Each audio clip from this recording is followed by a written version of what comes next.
مې کړی اوس ګسه په انګریزي سلامت واخلي الله دې راولي ورځ میدان له بیخي غټه السلام علیکم. وعلیکم سلام. وعلیکم سلام. سړی مشه د خپل پښتو وایه زمونې تا څه مرته انګریزي شروع کړې ده جاهلانو ما خو تعلیم کړی دی شکر دی په تې څه جوړه ده والله که دې دومره در موږ زیات تور زده ده خو زه ته شی لیکم دا راوشاست تېره ولیکه دا چې پیرک خانه لیکي یا کش کوي اوس ما خالي لیکي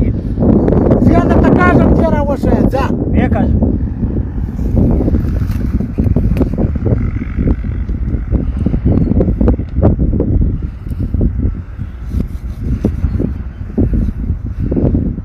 چشت دا ته چې شو راویشه لیکه پړه جاهله دا چې دا خو د غیب لاس دا ډوډۍ ده د لاس غوړي مې پر وولو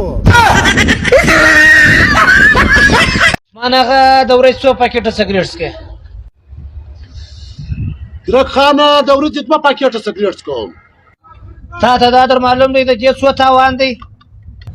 ښه نو څه تاوان یې تېره وشه څو کاله کېږي دا سګرېټ څکې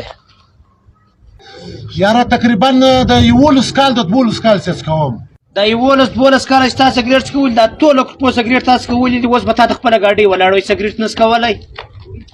ښه نو ته سګرېټ څکې یا زه نه څکوم نو چې ته سګرېټ نه څکې نو ستا ګاډیانې کومه دي چې هلته ولاړې دي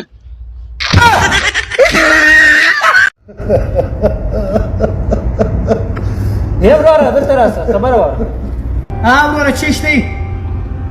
ته داسې پوښتنه وکړه څه راځي خاندي سیال نه راته وایي زما نه ته په چش باندې خاندې د غیر د خندا مجلس چاته نه شم ویلی ولې څه کیسه ده پرون موږ په کلي کې سرایي بجلي نیولی و ورور یې میټر له ورځغاستې ورته ځړوي او خدای ته وګوره زما ورور راهیلک یارانو نن به د سپي زامن در باندې ووینم دا علاقه د سپین زامن بیا چشته دا نه دي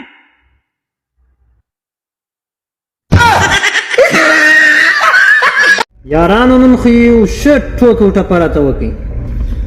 زما تندیه لیونیه پر څه کږو وږو کوڅو دې وروستمه پر څه کږو وږو کوڅو دې وروستمه واه واه واه ما یو نجلۍ ته ویله ما دا پښې دې ولې تورې دي دې راته ویله او بیا وکوپه د هرې سپینې ګاډۍ ټیرونه تورې یارانو نن خو یو ښه ښایسته ټوکه و ټپه راته وکړئ خود بژاړي په هرمان وای وای بیا ما یې څوک ستا د جانانه هر موسم یې پسرلی دی جبل نور جلا ځای خوله مه خورې یو پوډري سګرېټ په خوله کې و نو یو بل سړي غږ پر وکړي ول ځوانه دا دود نه کوي د ورته ویله بیا وکوپه دا مې وسینجه ته اړولی دی